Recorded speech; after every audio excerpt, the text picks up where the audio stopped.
Welcome everyone to an historic day in the UK where the temperature has reached a recorded 40 degrees centigrade at Heathrow Airport, the first time on record that, which is only goes back. Yes, my powerful. Sorry, there's someone trying to break in, I think. Yeah. The temperature records only go back 150 years, but that's the highest temperature that's ever been recorded in the UK. But, you know, and if there's any UK people able to get themselves together enough to tune in today, they'll tell you how terrible it all is. But let me assure you that the real problem is not the heat in the UK, it's the cold in Australia. And I'm in Canberra where it's about 0 and my hotel is freezing. And I've got every piece of warm clothing that I can possibly wear. So if you're in the UK now, you'd probably faint if you saw that. So perhaps I shouldn't show myself on screen much longer. Our topic today is positional competition among Chinese graduates. Great topic. You know, still the biggest system in the world until India gets bigger.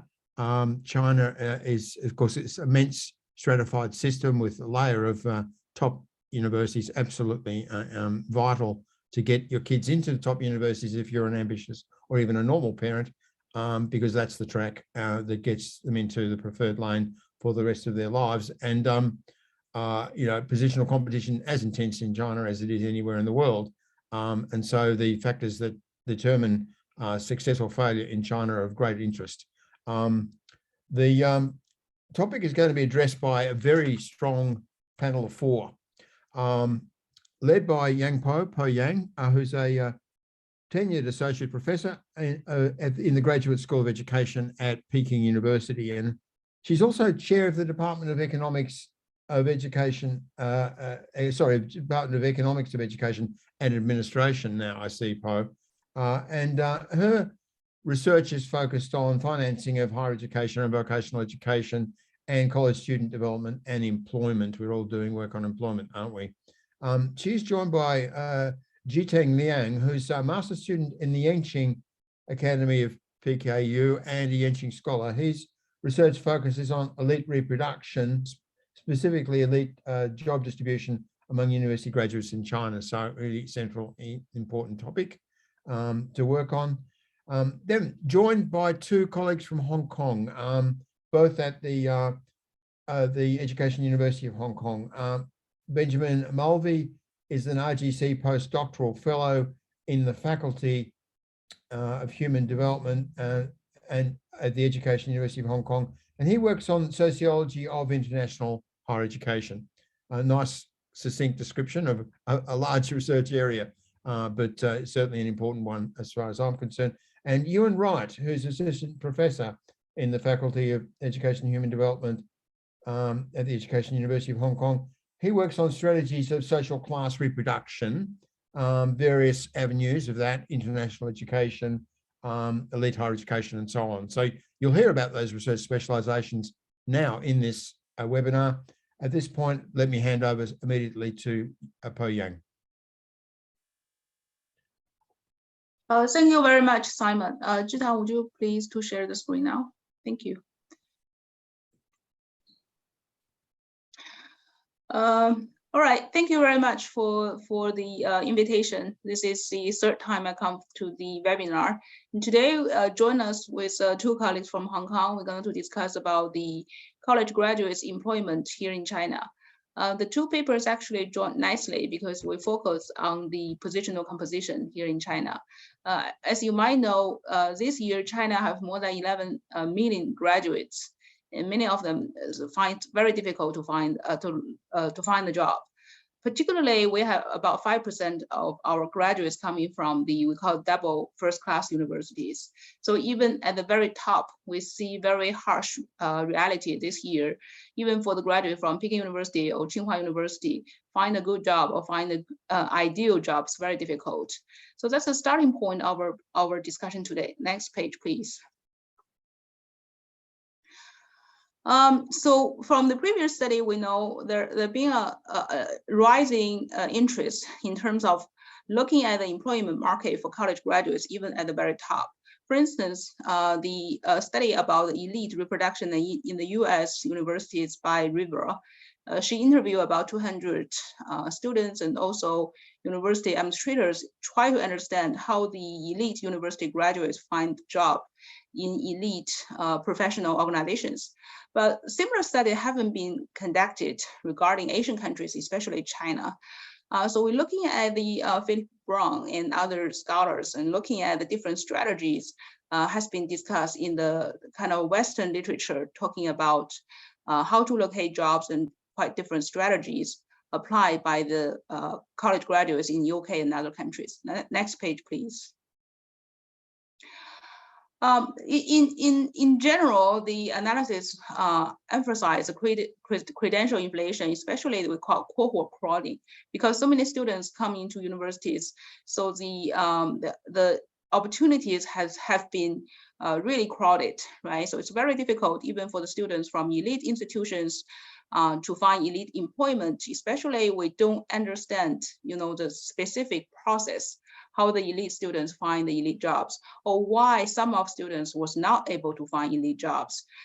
So in this regard, we try to understand, this how students, even from the elite families, how they accumulate positional advantages during their college years, whether this is coming from, their pedigree, from their family, or from their efforts. So the discussion of our topic is really try to understanding how the students from the really high SES families find the elite jobs. We also try to understand the association between the family background and also students' efforts in the university years, how this actually promotes this kind of students' mobility is even at the very top. Next page, please. So in this particular paper, we'll try to address 3 research questions. The first one is, during the process of elite reproduction, how do members of elite education circles get the entry into the elite job circles in China? With regard to the transition from the elite education circle to the elite job circle, what are the factors leading to the unequal career choice? The next one is actually, what are the strategies for the elite reproduction through the higher education process? Okay, so Zhitang, please. Okay, so as qualitative research, we conducted explanatory embedded multiple case study, applied typical case sampling and semi-structural interviews with 6 interviewees from a top Chinese elite university, while maintaining the validity in research design, analysis, and the coding process. As for the interviewees, enough differences on career goals and employment outcomes have enriched our data for analysis. Drawing on Brown's positional conflict theory and River's model of the influence of social classes in the transition from elite education to elite jobs, this study proposes an analytical framework below. In general, the reproduction divides into elite education and elite job.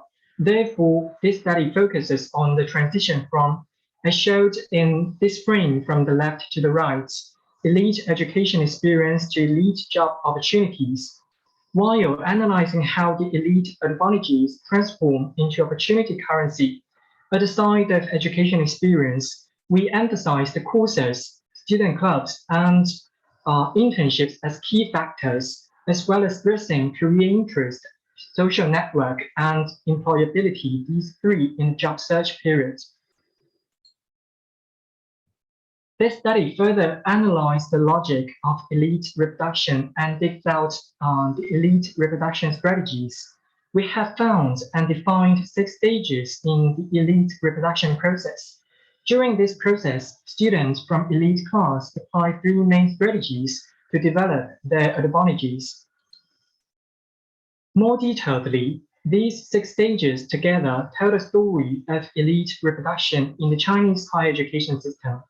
6 stages, in short, are about access to elite education, developing advantages, and decision-making.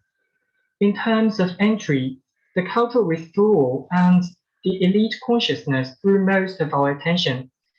Anna shared her parents' reaction upon a choice of major, saying, They did not force me to major in business or economics. They also agreed that those majors did not fit me, but they believed that my extreme romantic thoughts would be challenged and I would become more realistic in the future. Most importantly, they did not affect my decision directly, and they would always ask me to choose what I want in the end.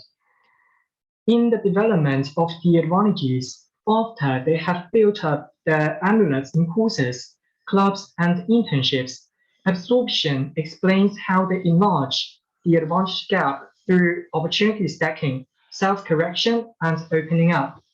As Fred said, interning in various law firms is like a process of snowballing, showing the capability and determination. Besides the rolling big snowballs, rolling them farther in the correct direction along with correction is also necessary.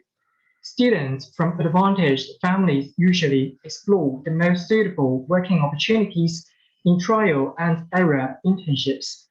The higher level of correction is opening up. The transition from finding business secular to accepting business went very natural for Anna in her internship experience, which has turned her into another new side of the world.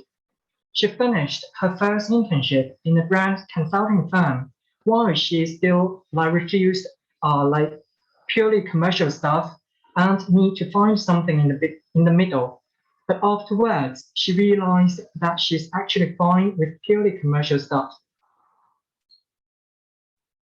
In order to optimize the utilization of resources in elite education circles to strengthen their personal advantages and thereby achieve different levels of elite abilities, students from elite families need to apply the three strategies mainly. Positioning comes first in the sequence of elite reproduction strategies, which is about identifying positional advantages. During this process, individuals establish their career interests, compare internship opportunities, and try to identify the positional advantages needed for the set opportunities, all of which contribute to students' understanding of competition rules. It is different from Brown's rigging notion, which is about changing the competition rules. Once positional advantages are achieved, the competition for ranking is significant, and it counts as the second step in strategies for elite reproduction. The ranking strategy in Chinese elite universities is related to mobilizing resources in elite education and internship circles, not exactly the class advantages. This is also slightly different from findings of current study.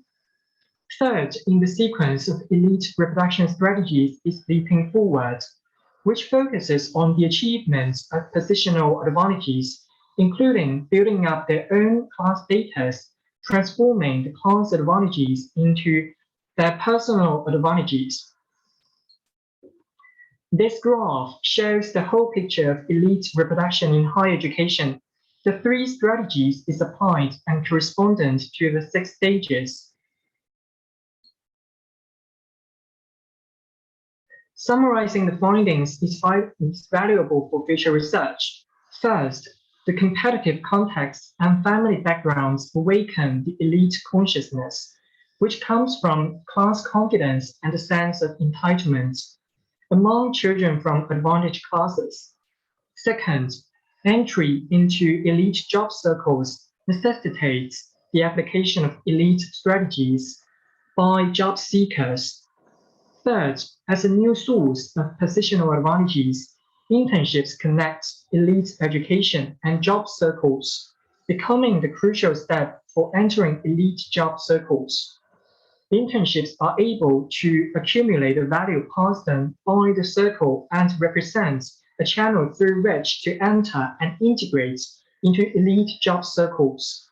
When doing internships, the snowballing opportunity stacking contributes to the amplification of individuals in advantage gap and achieving maximum effective differentiation, which is reflected in job search experiences and career choice outcomes.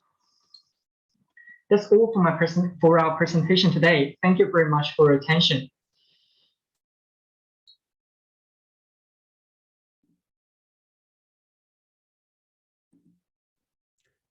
No, I understand we go back to Ben and Ewan at this point, so please come in.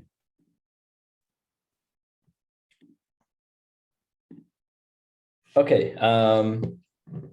Yeah, so just, brief thanks to Paul for organizing. And yeah, we're presenting a paper today that Ewan and I wrote.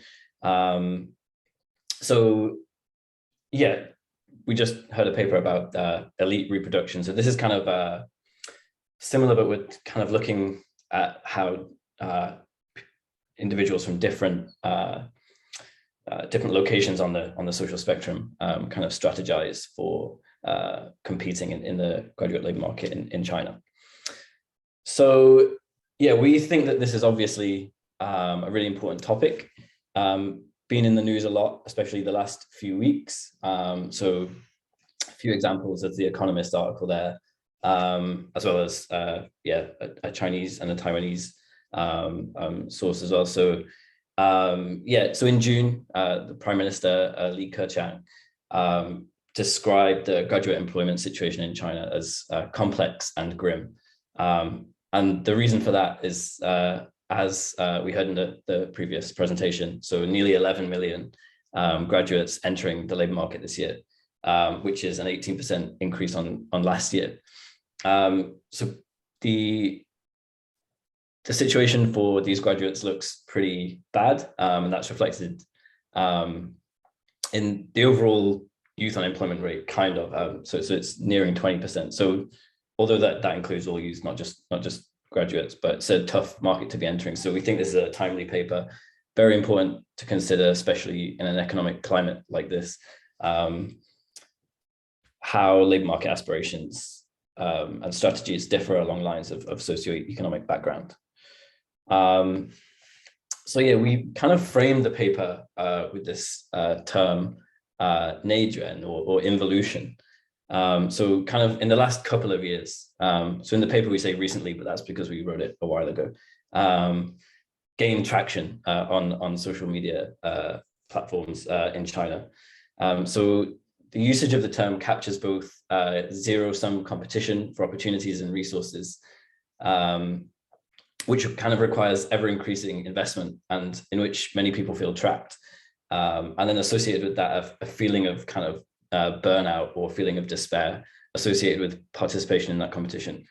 So obvious parallels with these kind of positional conflict theories. So we we just wanted to kind of make that kind of point that this has obvious parallels, and we wanted to apply positional conflict theory to the issue of what many people describe as involution in the labor market, addressing the post-grad.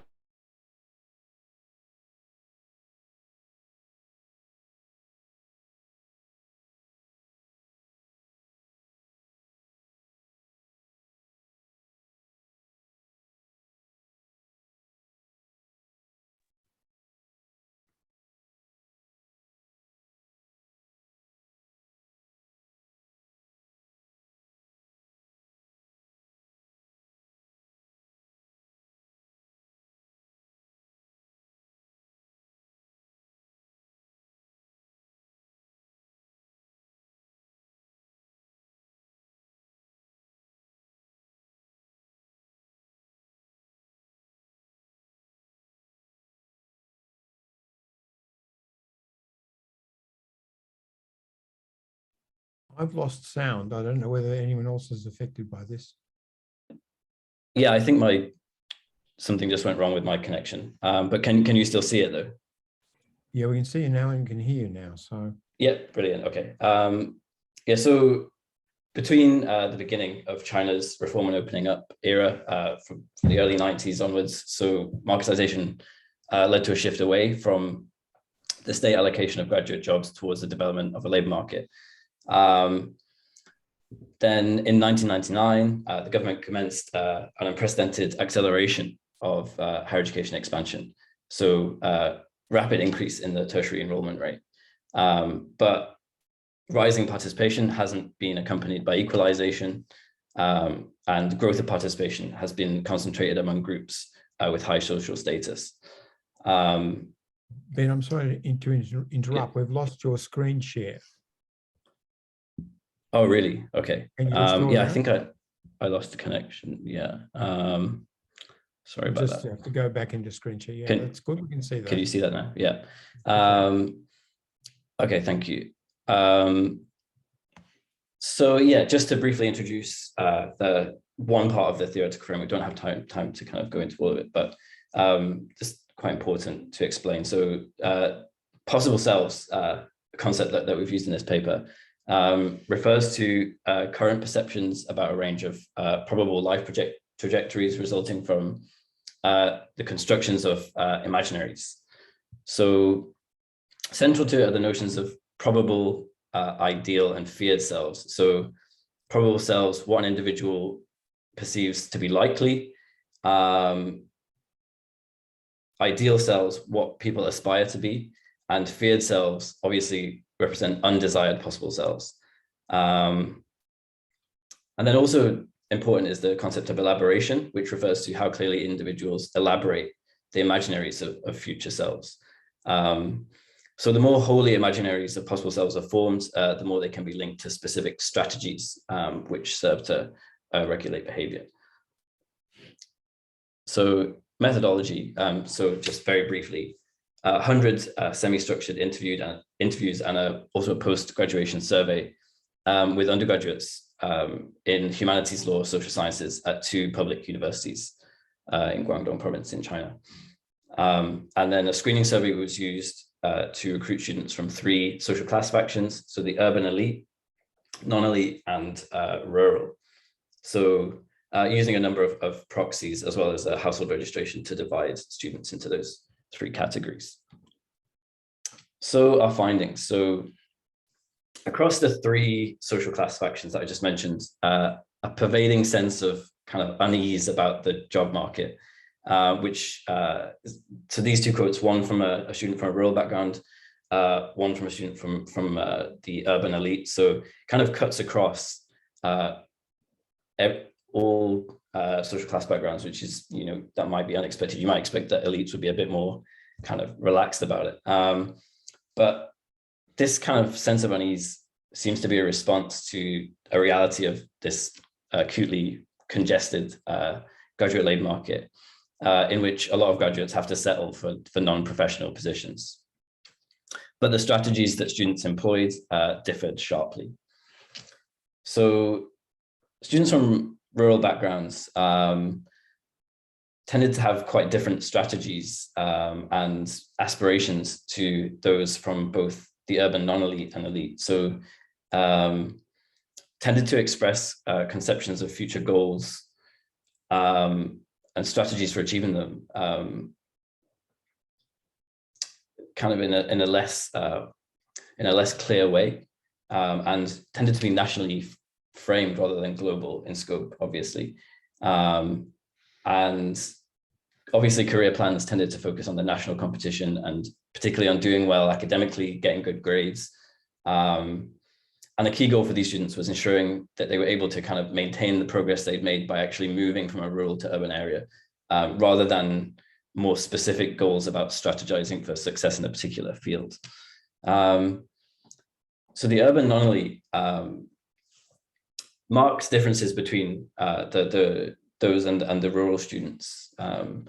These students tended to be more aware of the kind of rules of the game of the labor market and how they're changing. So more likely to participate in internships, student organizations.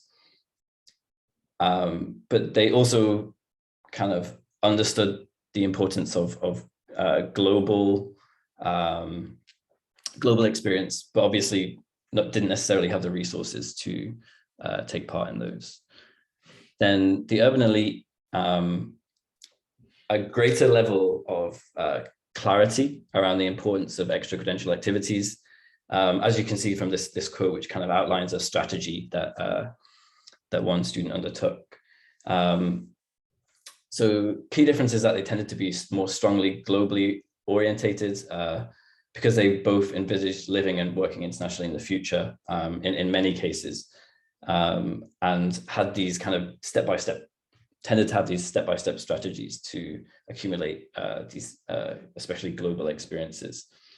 So a lot of them planned for careers associated with high social status within China, such as finance, law, politics, but also many saw their futures in a global frame. And even for those preparing for careers in China, strategies often involve kind of globally orientated experiences.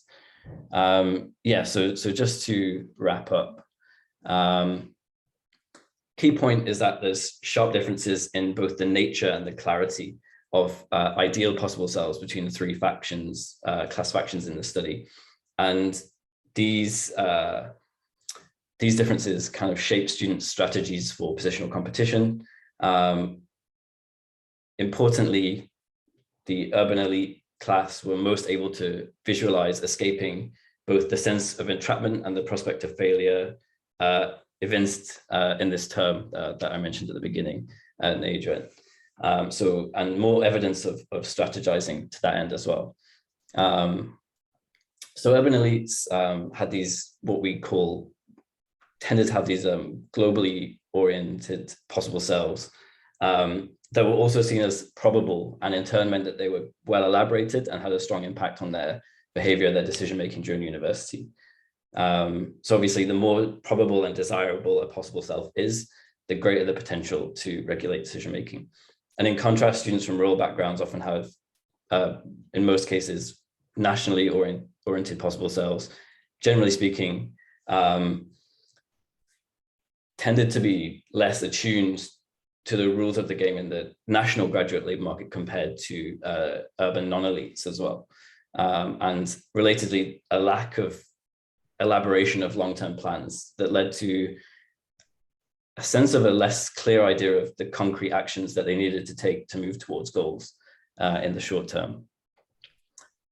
And then just a very brief last point.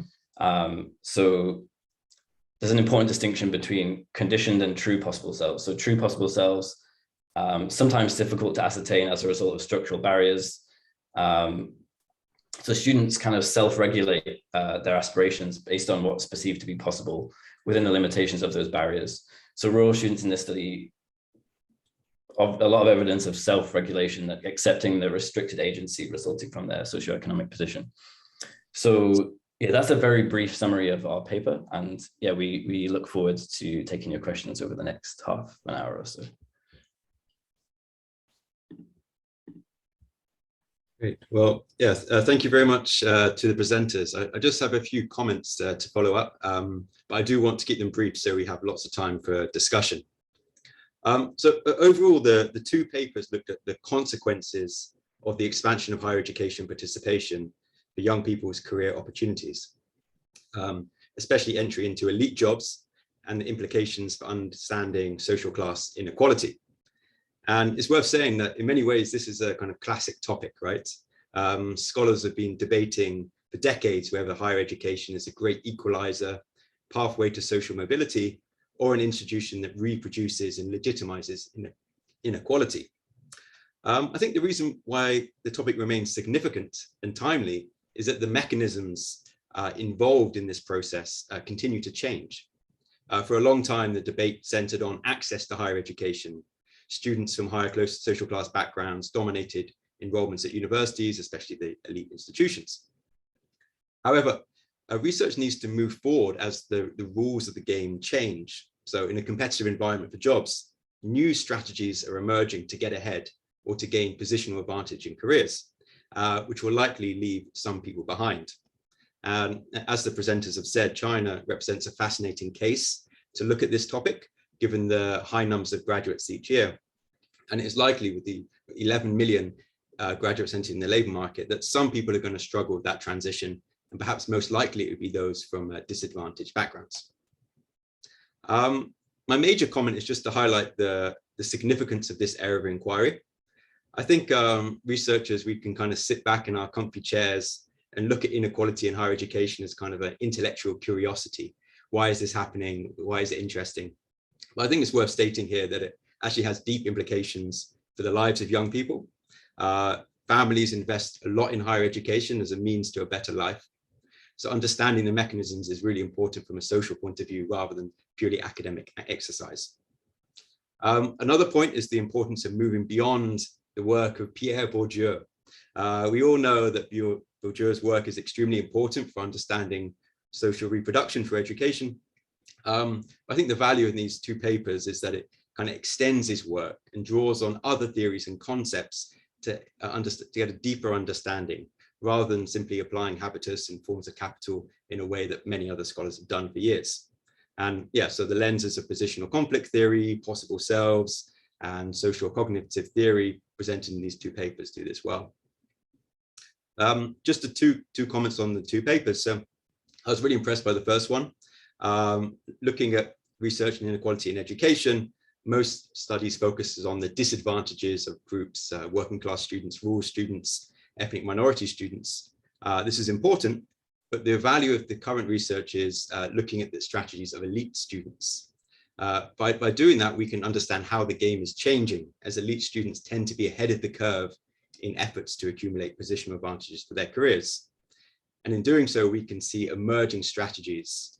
And as the authors draw attention to, this increasingly involves what students do at university or the university experience, rather than only getting enrolled in the university. One thing that I found was very interesting is that the elite students didn't have things presented to them very easily. They were not using social connections to get an elite job. It wasn't that simple. And the article reminds me of the work of Daniel Markovits on the meritocracy trap.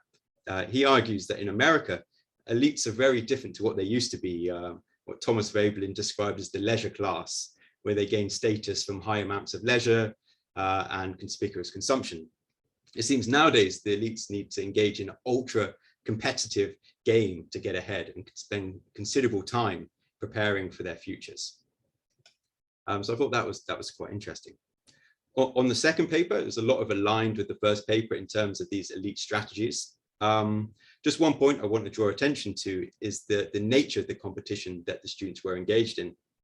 The urban elite students seem better positioned not only to outcompete their peers in a nationally oriented competition, rather they seem to be in a totally different game through aspirations and resources to enter a global competition through international experiences, perhaps postgraduate education and global career paths.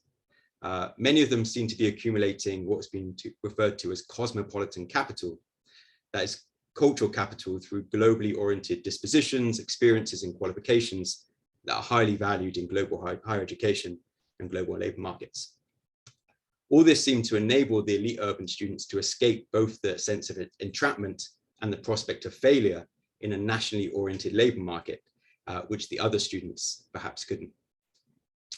So there's my comments. I'd be very happy to hear comments from everyone in the audience and questions as well. So thank you very much. Well, I think we've been enriched by 4 really good presentations, and thank you to Paul and Zhitang and Ben and Ewan. And I particularly like the way Ewan opened up, quite a sophisticated conversation, well worth looking at on YouTube, about how we understand this field of research in relation to the literature as a whole. That's what I want to comment on as well before we go to Lily and Yushan, who've come in first in the Q&A. I mean, I focused a lot in my career, as you probably know, Paul, on positional competition as a way to understand higher education, and a lot of my mid-career work is about that.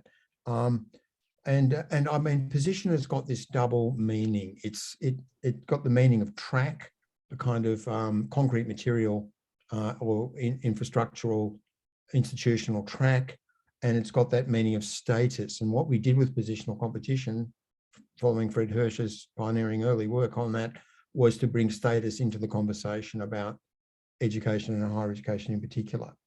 And I think that Zhitang and Paul very clearly positioned the structural framework in which we can understand positional competition here. The importance of stratification of higher education and the importance of internship as an additional contemporary aspect to the whole structural arrangement. And so we learned, from all of this that elite students, they're equally anxious, as Ben's paper showed us, but they've got higher level of aspiration and option, and they're more likely to be global. And so, you know, we find that elite students have elite advantages, that it's all stratified all the way along the line, that the positional structure is stratified, the aspirations are stratified, the outcomes are stratified, and so on. Well, you know, except we knew that already, didn't we? We already knew that.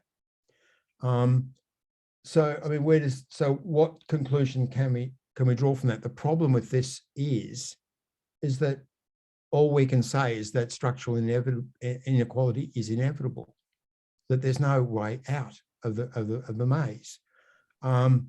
I mean, what's the concrete reform proposal that arises? The concrete reform proposal that arises is diminish the importance of positional competition, or flatten the stratification structure, or throw internships at elite employers open to everyone somehow. Well, good luck with that. None of that's going to happen. That isn't the way out. But there is another dimension to the whole problem, which has been completely left out, which does, I think, provide the opportunity to think the problem differently and provides ways through. The thing that we haven't discussed so far is what people learn. I mean, human capital theory at least does that, although I think the way it measures the value of it in terms of productivity measures and labour market earnings is not a good measure of the education itself. But it does try to focus on what's learned and sees that as central to the problem. I mean, I would say that what we need to bring into this, and what provides the way through in terms of an agentic approach to inequality, something that lifts the position of those who are disadvantaged structurally, is focus on the effect that higher education has in building the capabilities of people, their inner self, their conscious mental equipment, their understanding of the world through knowledge that they've learned. So the word knowledge hasn't appeared yet in the discussion. And yet that's probably the most important thing that happens in higher education. So I think that's the way out. And to simply explain the positional structure as unequal in itself doesn't tell us anything new. But I must say you did it really well. So let me not diminish the achievement. But I do think, you know, if we're going to focus on inequality, we need something concrete. We need ways through. Can I bring in, I mean, you'll probably want to comment on what I've said, but let's bring in some more voices, and we've got some very good people here in this list. So Lily Yang, would you like to come in at this point? Thank you very much, Simon, and thank you to all the speakers for your wonderful presentation. I think this brings a lot of thoughts and also can open up for a lot of discussion. My question is actually very related to what Simon was commenting at the end about how students may change themselves, reform themselves, transform themselves throughout higher education. Because my understanding of the presentation of the research is like students seem to be viewed as static throughout the whole process. They carry their background from the very beginning to the end, and till the end they are still the people who started from the very beginning, largely explained by their family background. So I'm wondering, especially with regard to the possible selves, the notion of possible selves, have you found any specific empirical data that support students, maybe students from humble background, rural areas, they have expanded the possibilities of their possible selves throughout higher education, and that might bring in changes to the structural inequalities. Thank you. Now, before we answer, let's bring in Yushin, and then I'll hand it to the panel. Yushin. Hello, thank you very much for your presentations and very informative. I'm a PhD student at the Faculty of Education in Oxford, and my question is about the second presentation because Dr. Mulvey mentioned about the sample of the research, which included students coming from less prestigious university. So I'm thinking about whether and how students' perceptions of the possible selves may vary across different types of institutions, because as we all know, the higher education system in China is highly stratified. and also relate to students' employability and their aspirations for their career, and also maybe their personal development in the long term. So that is my question. Thank you. At this point then, Paul, I'm happy to hand to you as to organising the panel's responses to those three comments. Maybe, Ben, do you want to go first? Because I think questions addressed in your paper. Yeah. So yeah, I'll say something, and then I think Ewan will probably have something to add as well. Also Ewan's paper. So you'll definitely have something to add. But I mean, yeah, for the first question, you're kind of right. So obviously they do, these possible cells, they do kind of carry through the whole process. So there is some sense that it's generally quite static. As Simon says, it's kind of stratified right down the line. So in terms of, let me just look back at the question. So yeah, in terms of how students, so the aspirations is one part of it, which is something that we wanted to draw out. So aspirations tended to kind of be quite static over time. And then in terms of future outcomes, you also mentioned. So were there kind of cases of students where they were from humble backgrounds, and then they went on to, something changed significantly in the way that they in terms of their aspirations. But we do have some statistics about that in the paper. So in terms of what happened to the students generally, then I think maybe Ewan can speak a bit more specifically if there's any specific cases. But as an example, so rural students generally obviously stayed within China, and then only 25% entered a postgraduate degree program, compared with 62% of the urban elite. So yeah, generally we saw that because of the post-graduation survey, these differences in aspirations and strategies actually played out kind of as you would expect when you look at the data as a whole. But yeah, I just wonder if Ewan has anything to add to that. Yeah, absolutely. Thanks, Ben. So yeah, kind of to come back to Simon's point as well and merge them in. I think the value of this research is understanding the changing rules of the game, right? Things are constantly changing, and we need to keep track, because only by illuminating the changing rules of the game can we develop policy to help students.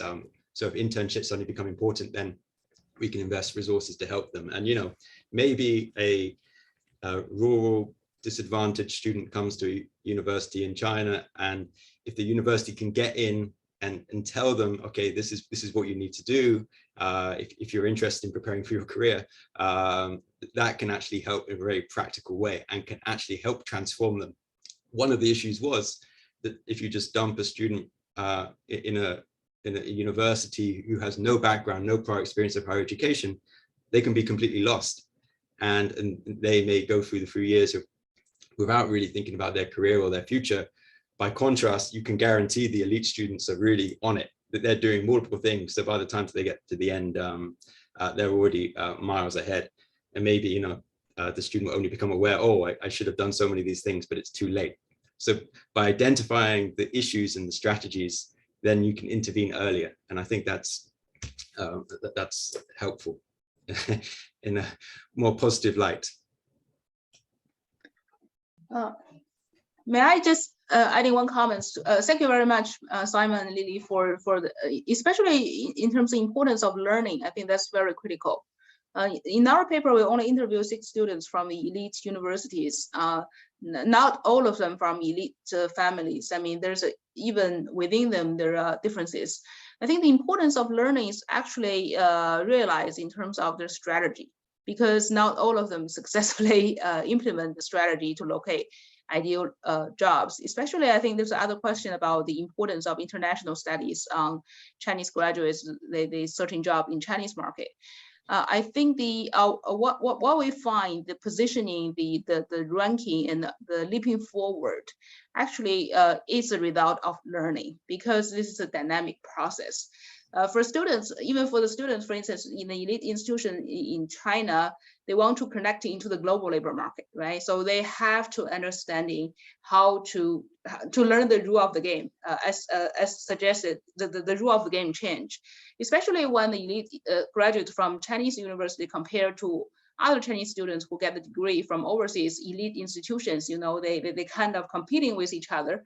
And then I think the learning part is quite critical, especially in terms of internship, right? Find the internship in the multinational companies that was expanding the scope. So this is also you have to learn, not only for the students who compete in the domestic market, but also in the global market. So I think learning will actually play a quite important role. In terms of, reform proposals, I was saying, information, because most of the strategies was based on the information. Once the student get information, they change their aspiration, and then they change their strategies. So I think all these things is a learning process, right? You process the information and then transform it into strategy. I think that's quite a long learning process. Yeah, so that's my comments. Thank you. Well, thanks, Paul. I think you've picked up an answer to Axel Dreesen's question. And I won't, Axel, unless you want to ask something else, I think I won't bring you in, because I think your question has been dealt with, but please feel free to come in if you want to on something else. Have we covered Yushan's question adequately? The different kinds of student selves in different kinds of institutions. I'd be happy to say a few words on that. Yeah, thank you. Really good question, actually. So yeah, this obviously the institution matters to a large extent, right? So we had one elite university. So if you have a rural student attending elite university, that can be transformational if they're surrounded by peers from different backgrounds. The elite institutions provide a lot more resources to students, and so it can be transformational. One thing that I found very interesting is the kind of very high SES elite students attending the lower tier provincial university. They were quite fascinating because they're an unlikely group in many ways, but they kind of really sought to compensate for their perceived failure in terms of not getting into an elite university by doubling down on everything else. The overseas activities, doing a postgraduate degree as well to try and compensate. But I say compensate. I don't necessarily think it's a bad thing attending a professional university, but in terms of their career prospects, they thought this was really important. So they were the most likely group to do postgraduate education, to compensate for their lower tier university. Okay. Further comments, and perhaps let me invite more questions and also ask Zhitang Liang, Zhitang, do you want to say anything about what's been said so far? Do you have anything to add to the answers of your panel members? Yes, actually, if possible, would like to add something to like the previous question on like what would be the future for Humboldt students.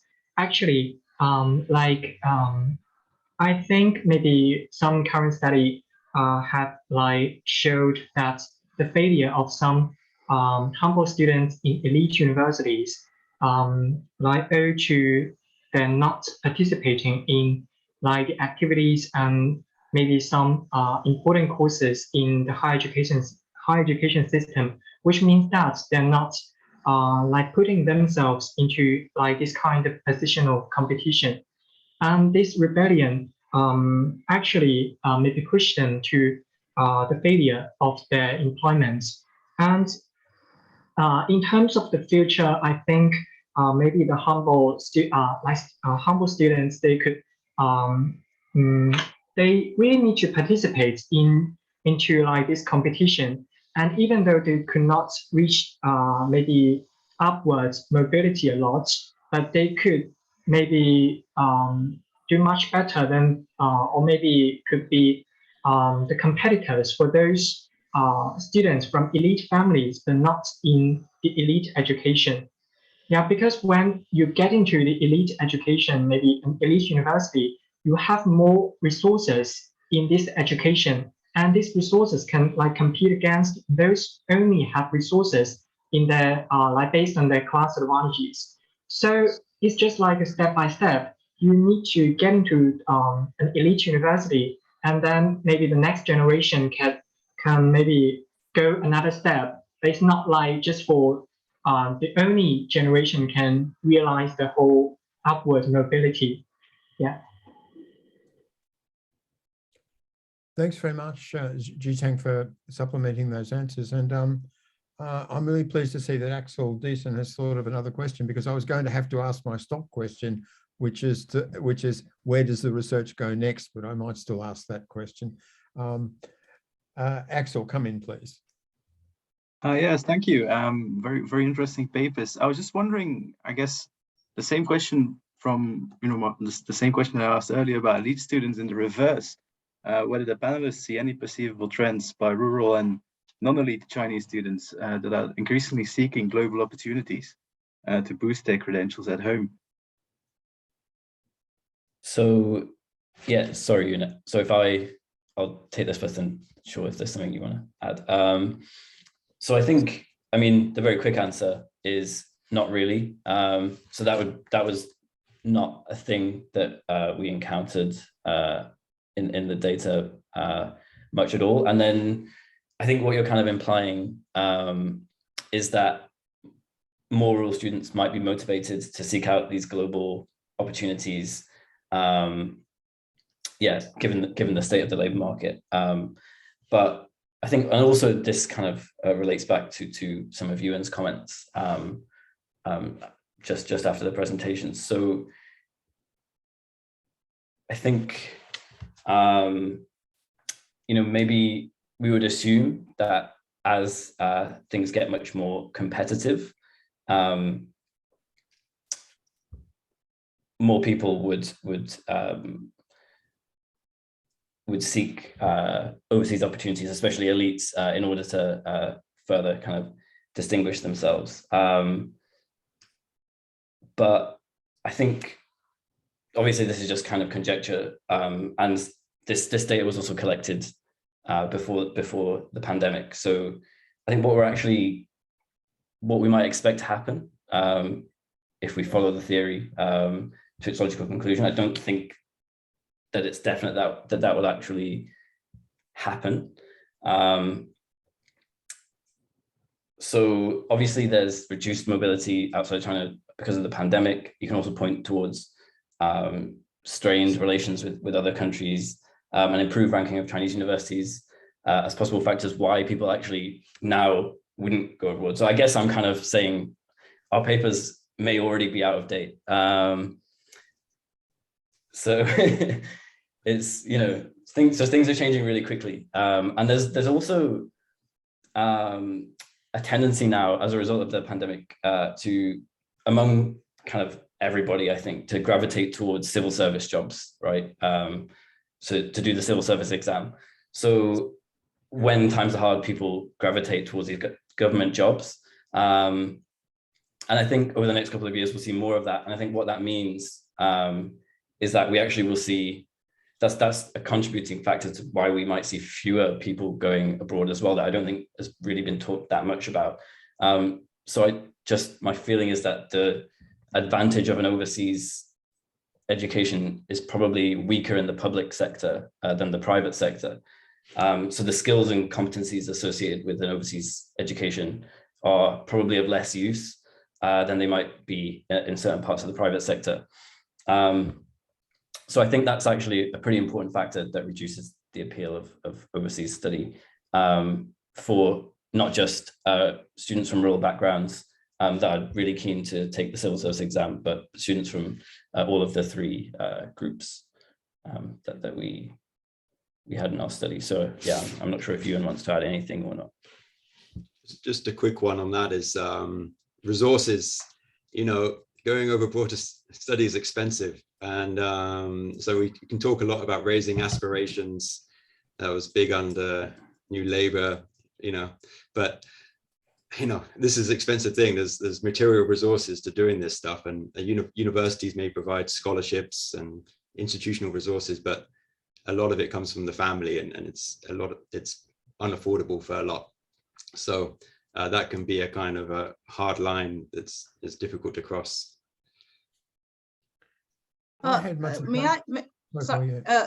Sorry, I just want to jump in. We actually right now one of my PhD students I was working with, we're looking at the 18 Chinese universities who were basically provide STEM majors, and also was putting on the US kind of quarantine list. And we're looking at the trend in terms of students study abroad.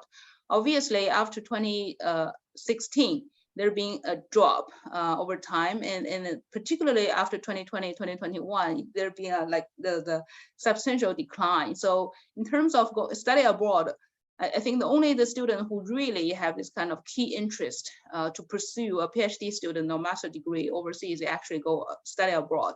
Other people who just want to do the window dressing, they didn't go. So in terms of the student background, we're looking at the student background, we'll find out quite interestingly, especially for students who from the non-elite institutions, the drop has been substantial, especially students from the low SES. They don't have the necessary resources, and also the returns to overseas credential has been declined substantially, especially in terms of during the pandemic, many students get the overseas degree, master degrees without even study abroad, right? So the labor market really see the differences in terms of student quality. So I think if there is this trend, there obviously a decline, but the interesting stuff is also the decline in terms of return to all those degrees. No matter what kind of social background you come from, I think the value has been declined substantially. Yeah. Yeah, I had much the same reading of it as Paul and Ben. I mean, I think that what we're seeing is with intensified competition within China, that the costs of going abroad and exiting from that competition temporarily and then coming back in and trying to trump the position of those who've been fiercely competing inside, the costs of that are probably greater and the benefits are less. So if the internal situation plays out in terms of demand for external activity, then that I think you're on the right track. But I suspect that we're going to see, if we're not already seeing, a decline in the propensity of Chinese families to want to go abroad. If it's not happening already, it's happening soon.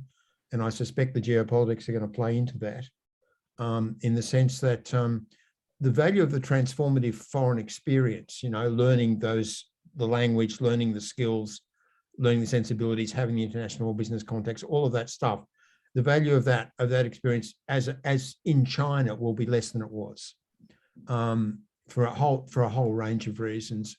But I think probably some of them good reasons, like being, I guess, more focused on Chinese character and Chinese mission, Chinese identity and ideas as a distinctive cultural form and as a role in the world. And building China, does contribute to that.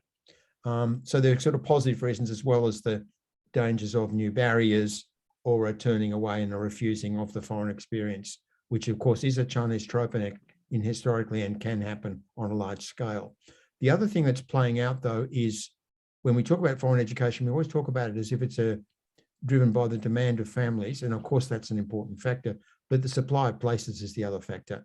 And it's going to be harder to enter the US. And that's been the biggest single point where Chinese students have studied. And that's going to play into the overall patterns too. We're going to get a lot of silly interpretations of why numbers decline. But I think there's been some good ones today that are well worth bearing in mind. We're kind of running out of time. This has been a really interesting discussion. congratulate you. I am going to ask you the question. I don't know whether you all four want to answer it. What are you doing next with this kind of material? Because I think that a lot of people around the world are interested in China now, and we're interested in your work here. Just to build off. Oh, go ahead. Oh, sorry, go ahead. No. I was gonna ask Paul to say something about what we were talking about actually, before this. So sorry, we were working on the paper looking at we call the science globalism versus science nationalism. Pretty much looking at the elite Chinese universities, our students still study abroad, and also looking at the kind of international science collaboration between Chinese and international scholars. But our emphasis is really on whether or not the current geopolitical kind of conflict actually influence students' interest working in science, and also their choice of location. So that's what we're working on. Yeah, thank you. It's interesting you should say that, because we've got doctoral students coming from China, very good ones, into Oxford, who are wanting to focus on that, because that's clearly an important issue right now. What's going to happen with science collaboration, and that includes the aspirations of scientists, their values, because in a lot of ways, science collaboration has been carried by bottom up, by researchers talking to researchers. Once a lot of researchers went to the United States and other countries, had that experience. From then on, a lot of it was sustained by collegial, cooperation. And so that level of affect and aspiration and commitment to working together is a really important aspect of it. And this is all, and the issue of Chinese characteristics is playing into this in a very interesting way. And I don't think we know what the answers are, where everyone's going on this, because clearly people are making thousands of individual decisions, which are all adding up to possibly new patterns here. Really, things are really shifting quickly, and these issues, all of the issues you've discussed today, I think remain really important to us. I want to thank you for your, I think this has been the best of the 3 excellent webinars that you've organized for us. Thank you very much. And really good to have Zhitang LIANG with us today, and wish you the best of luck with the next steps after the Masters. You've been in a really good place, I think, at Yenching. So it's a great program.